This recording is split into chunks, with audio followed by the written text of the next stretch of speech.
Hello, everybody. I am about to present our first astronomy and context video. Before I jump into the content, though, just a little bit about what astronomy and context videos are going to be all about. These are supplementary videos. You don't have to watch them. They're not an official part of the course. What they are videos that I'm going to make where I'm going to take some of the material we've been covering, some topic that's related to whatever the weekly material was about. Or maybe it's just going to be some really cool about astronomy that I want to share with you. And what I'm going to do is I'm going to try to talk about it to put it into context that is meaningful to you as a person living here in this world, in our society, on this earth. What I want to do is I want to try to ground astronomy in something that is familiar to you and somehow maybe important to you. I want to put it into context. Sometimes this might be really diving in deep to a concept so we can understand it more deeply. And other times it might be connecting things like the electromagnetic spectrum and the various wavelengths of visible light to how the human eye sees color and how we perceive the world. So it'll come in a variety of things. Hopefully, it'll add a little bit of context to what's happening in this class and make this class overall more meaningful so you can see that what we are talking about in astronomy relates to our everyday lives, at least in some aspect. All right, so today's video is all about one of the most human parts of all of astronomy. It is sometimes called the overview effect. And the overview effect is this psychological shift, this cognitive change that's reported by a lot of astronauts who have left Earth's atmosphere and are in a position where they can turn around and see the Earth hanging in the void of space. They can see the Earth as a single collective whole. This usually brings about deep feelings of emotion, weeping tears, and the overview effect is just a fundamental shift of how these astronauts, how these people view Earth, humanity, and our responsibility as humans. Because seeing the Earth suspended in space with just stars behind you really gets rid of or really puts into perspective a lot of the small differences that we have that we so often squabble about. Instead, you see the Earth as this fragile whole, this ball of rock with a metal core and a very thin layer of breathable atmosphere hurtling through space. And all of us and all of our lives and all of our history has played out on it. All of a sudden you see that we are just these denizens of this really small inhabited part of the universe and that we are all in this together. And given that, we probably have a responsibility to be good shepherds of the earth. So that is in essence what the overview effect is. I cannot provide the words that do that enough justice. So I'm going to end with Carl Sagan's sort of view on it and his famous passage, The Pale Blue Dot. I'll show you a video where he's narrating a passage from The Pale Blue Dot, one of those ones that really describes the overview effect. And of course, here I want to show you an image. This is from the Apollo 11 mission. This is one of the Earthrise pictures, famous ones, where as they were orbiting the moon, going down towards the surface, you could see the Earth rise as they were going over the moon, and you could see the Earth pop up over the horizon. So here is an Earthrise picture, and that's what the Earth would look like from the moon. So you can see the Earth has phases as well. All right, so let's go ahead and talk a little bit about the overview effect. I'm going to give you a little bit of background about all this before we go into the Carl Sagan video, Pale Blue Dot. So the overview effect, or at least the idea of it, goes all the way back to a famous astronomer, astrophysicist, Fred Hoyle, in 1948, when he said, once a photograph of the Earth, which this had not been done yet, taken from outside is available, a new idea as powerful as any in history will be let loose. The idea that the Earth is a planet in this vast universe. And here's a picture that shows it.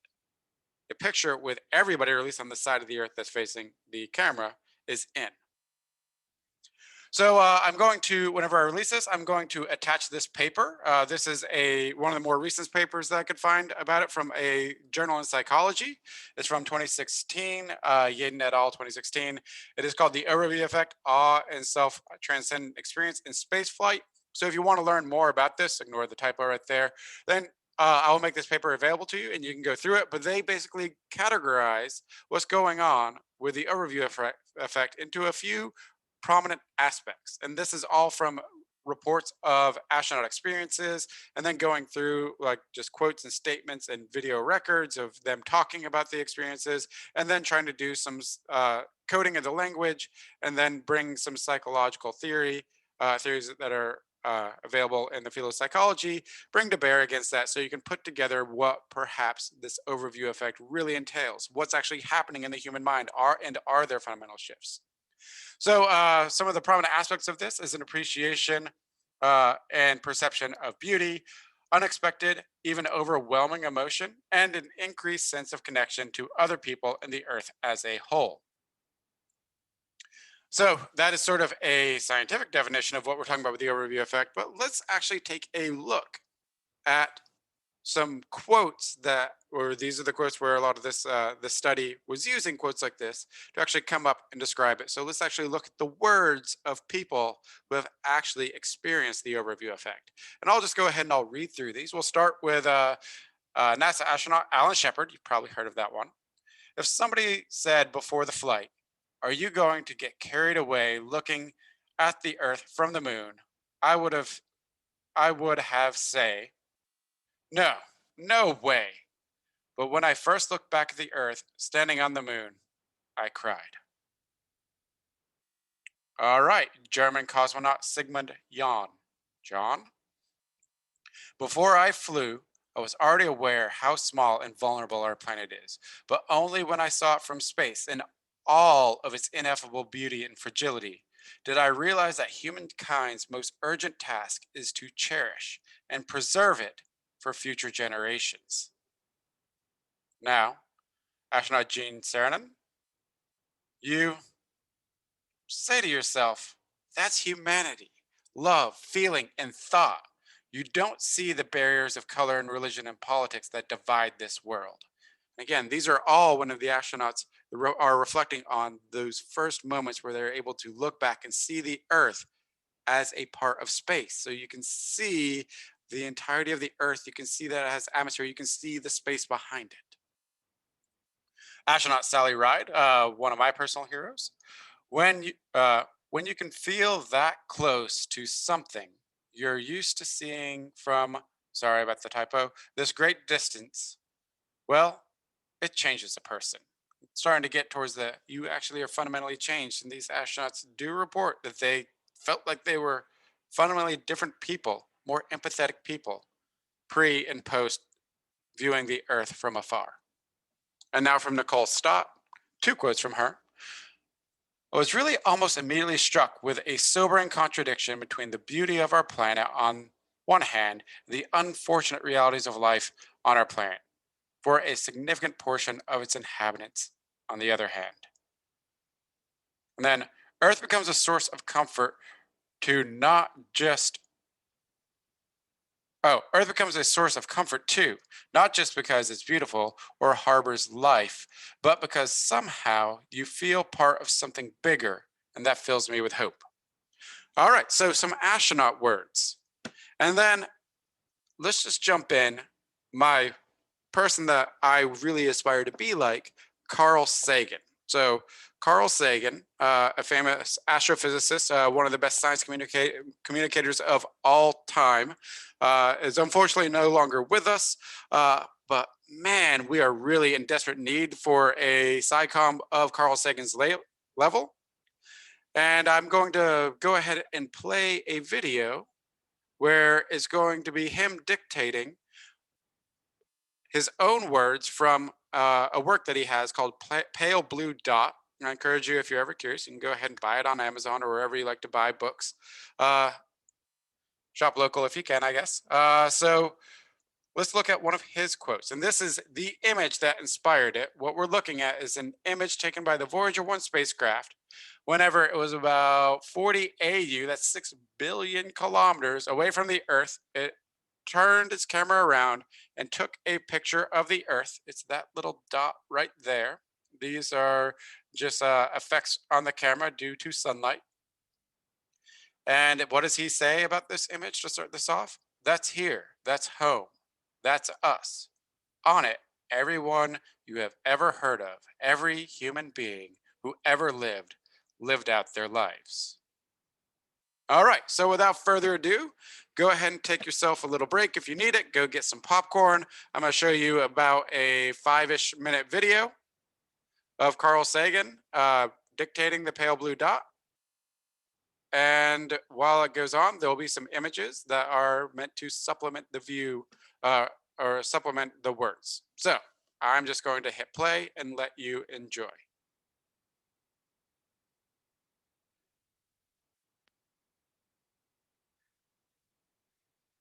That's here. Oh, I realized I have not shared my audio, so I don't know if you're hearing that. So let me go ahead and fix that for you. I'm going to share screen and make sure I click share sound this time. Sorry for the false start, but I'm so long into this video, I'm invested, I'm not going to start it over. So attempt number 2.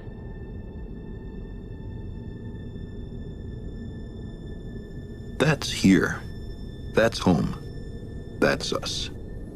On it, everyone you love, everyone you know, everyone you ever heard of, every human being who ever was, lived out their lives.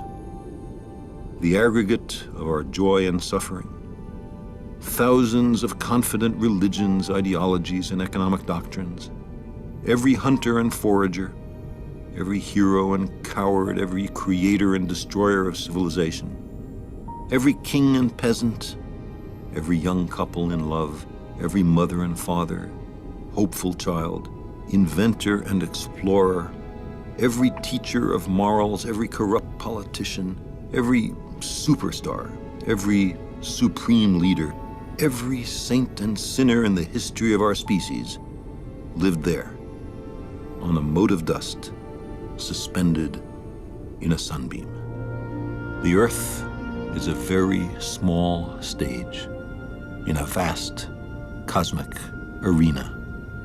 Think of the rivers of blood spilled by all those generals and emperors, so that in glory and triumph they could become the momentary masters of a fraction of a dot. Think of the endless cruelties visited by the inhabitants of one corner of this pixel on the scarcely distinguishable inhabitants of some other corner. How frequent their misunderstandings, how eager they are to kill one another, how fervent their hatreds. Our posturings, our imagined self-importance, the delusion that we have some privileged position in the universe are challenged by this point of pale light. Our planet is a lonely speck in the great enveloping cosmic dark. In our obscurity, in all this vastness, there is no hint that help will come from elsewhere to save us from ourselves. The Earth is the only world known so far to harbor life. There is nowhere else, at least in the near future, to which our species could migrate. Visit? Yes. Settle? Not yet. Like it or not, for the moment, the Earth is where we make our stand. It has been said that astronomy is a humbling and character-building experience. There is perhaps no better demonstration of the folly of human conceits than this distant image. To me, it underscores our responsibility to deal more kindly with one another and to preserve and cherish the pale blue dot, the only home we've ever known.